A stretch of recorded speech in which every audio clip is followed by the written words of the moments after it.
మీరు చీకటిని కలిగి ఉన్నారనే భయము మీకు ఉండదు. ఎందుకనంటే మీరు ప్రేమించే దేవుడు మీతోనే ఉంటున్నాడు కాబట్టి ధైర్యము కలిగి ఉందురుగాక. గట్టిగా ఆమేన్ చెప్దాం, హల్లెలూయా చెప్దాం.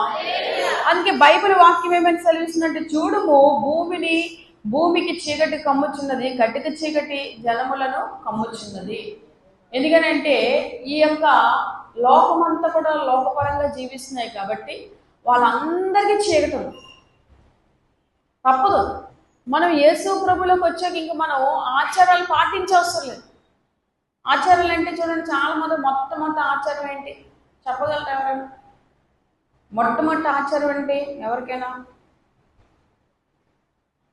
కొంచెం భక్తున్న వాళ్ళకి ఉన్న మొట్టమొదటి ఆచారం ఏంటి?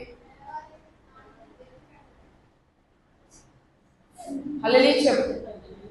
చాలా మందికి ఉన్న ఆచారం ఏంటంటే ఉదయం లెక్కగానే వాళ్ళకి ఎవరి ఇష్టం వాళ్ళని చూస్తారు, మకాలు చూస్తారు. లేదు అనుకుంటే సెల్ ఫోన్లో ఫోటోలు చూస్తారు. లేదు అనుకుంటే చేతికి ఉంగరం పెట్టుకుంటూ చూసారా, ఆ ఉంగరానికి బొమ్మ ఉంటుంది కదా, ముద్దు పెట్టు చూసి. ఈ ఆచారాలు ఉంటాయి చాలామందికి. అదంతా కూడా మరి అంటున్నాడు దేవుడు, నీకు నేను సర్వమై ఉండాలి అంటున్నాడు. కానీ మన హృదయంలో లేవగానే ఫస్ట్ ఏమంటాం క్రైస్తవులు మన అందరం? యేసయ్యా నీకు స్తోత్రం నాయన, వందనాలు నాయన, మళ్ళీ ఈరోజు లేచి కూర్చున్నానంటే నీ కృప మాత్రమే. ఈ దినాన్ని నేను చూడలేకపోతున్నాను ప్రభు, కానీ నేను చూశానంటే అది నీ కృప మాత్రమే తండ్రి అని చెప్పి మనం ఏం చేయగలుగుతున్నాం? ప్రభుని స్తుతించగలుగుతాం. కనుక ఆచారాలతో కూడిన విషయం కూడా దేంతో సమానం అండి? దేంతో సమానం? చీకటితో సమానం. రెండోది ఏంటంటే చాలామంది మరి యేసు ప్రభువులోకి వచ్చాక పాత పరిస్థితుల గుండా మనం ఎప్పుడు ఎన్నడూ వెళ్ళకూడదు. నూతన పరిస్థితులు, కొత్త పరిస్థితుల గుండా దేవుళ్ళలో మనం ఉందుముగాక, స్థిరపడుదుముగాక. పాతవు గతించిన సమస్తము క్రొత్తమైన అన్నట్టుగా మనం ఉండాలి. పాత ఆచారాల గుండా, పాత ఆలోచనలు గుండా, పాత పద్ధతుల్లో ఏది మనం ఉండకూడదు. ఎందుకనంటే కొత్తగా మార్చబడ్డారు కాబట్టి పుట్టుకతో వచ్చినవి, పుట్టుకతో పదాలు ఇంకోటి ఏవి కూడా మనం చేయడానికి వీలు లేదని బైబిల్ సెలవిస్తుంది. ఎందుకనంటే మీరు పరలోక వాసులే ఉన్నారు. భూమి మీద ఏదో బ్రతుకుతున్నాం కానీ ఒకరోజు మనం ఎక్కడికి వెళ్ళిపోతామండి? నిత్య రాజ్యానికి. ఆ రాజ్యానికి వెళ్ళిపోయినప్పుడు మనం అందరం ఏం చేయాలి? ఆచారాలను పాటించేవారుగా ఉండకూడదు, కానీ దేవుణ్ణి మాటని అనుసరించేవారుగా ఉండుముగాక. అందుకే అన్నాడు కదా, మరి మీకు ఈ వెలుగు ఏమిస్తుందంట? మరి ఈ వెలుగు గొప్ప ఆశీర్వాదాన్ని ఇస్తుంది. ఈ వెలుగు చీకటి విషయంలో ఎవరి గురించి చెప్పుకోవచ్చు మాదిరిగా అంటే మరి సౌలు గురించి చెప్పుకోవచ్చు.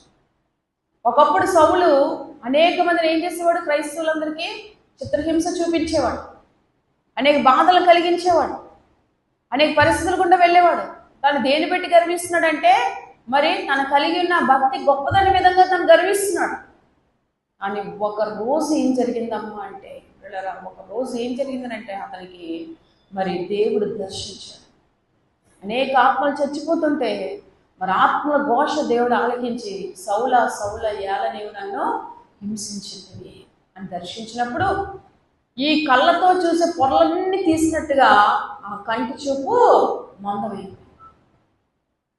ఎప్పుడైతే మందం అయిపోయిందో ఆయనకి ఏం కనిపిస్తుందమ్మా అంటే అంతా నీడలా కనిపిస్తుంది.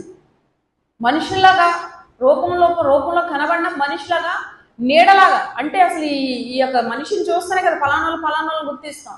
అంత నీడలా కనిపిస్తే ఏముంటుంది మనకి కదా. ఇప్పుడంటే ఈ సెల్ ఫోన్లో ఫోటోలు లేకపోతే ఇవి వస్తాయి, కానీ ఒకప్పుడు ఫోటో తీస్తే ఏమి ఇచ్చేవారు మనకి? ఇచ్చేవారా? అవి ఎలా కనిపిస్తాయో సౌలుకి కూడా అలా కనిపించాయట. ఆ కళ్ళు తిప్పేసినప్పుడు, దేవుడు దర్శించినప్పుడు. ఎందుకనంటే అంతవరకు సౌలు ఏ కళ్ళతో ఉన్నాడంటే చీకటి దృశ్యాన్ని చూస్తూ చీకటి లోకంలో నడుస్తున్నటువంటి పరిస్థితి, అపవాది యొక్క రాజ్యాన్ని విస్తరింపచేసే పరిస్థితిలో ఉన్నాడు. ఎప్పుడైతే ఈ వెలుగు కలిగిన దేవుడిని చూశాడో ఈ చీకటంతా అతనిలోంచి వెళ్ళిపోయినట్టుగా, అంధకారం అంతా కూడా క్లియర్ అయిపోయినట్టుగా ఏమైంది? కంటి చూపు మందమైంది. అప్పుడు దేవుడు మళ్ళీ తిరిగి అతనికి పునరుద్ధరింప చేసినట్టుగా మంచి కనుదృష్టిని దేవుడు మళ్ళీ ఇచ్చాడు. ఇచ్చాక ఏం చేశాడనంటే పాపం ఏంటో గుర్తించగలిగాడు. తర్వాత పాపం ఏంటో గుర్తించగలిగాడు, పరిశుద్ధంగా ఎలా ఉండాలో నేర్చుకున్నాడు అన్నట్టుగా ప్రభువైన యేసుక్రీస్తు వారిని వెంబడించడం మొదలు పెట్టాడు. హల్లెలూయా. వెంబడించాడు. అంతవరకు తను చేస్తున్న పనులన్నీ చాలా మంచి పనులే చేస్తున్నాడు. తను ఆచరించినటువంటి ఆచారాలన్నీ కరెక్ట్ అనుకున్నాడు, ఆచారపూర్వకంగా చేస్తున్న పనులన్నీ కరెక్ట్ అనుకున్నాడు. కానీ ఎప్పుడైతే యేసు ప్రభువుని చూసాడో తను చేస్తున్నంత తప్పనే సత్యాన్ని తెలుసుకున్నాడు. ఈరోజు మన తప్పును మనం గ్రహించుకోవాలి అని అంటే మనకు తెలియకుండా మనం మంచి చేస్తాం అనుకుంటాం, కానీ అది కొన్ని తప్పే ఉంటాయి. ఆ తప్పుని ఎత్తిపెట్టే చూపించేటువంటి శక్తి, బలము, కృప ఎవరికి ఉందనంటే జీవం కలిగిన దేవుడికే ఉంది. అందుకని ఆ దేవుడు, ఆ జీవం కలిగిన దేవుడు మనల్ని గుర్తించి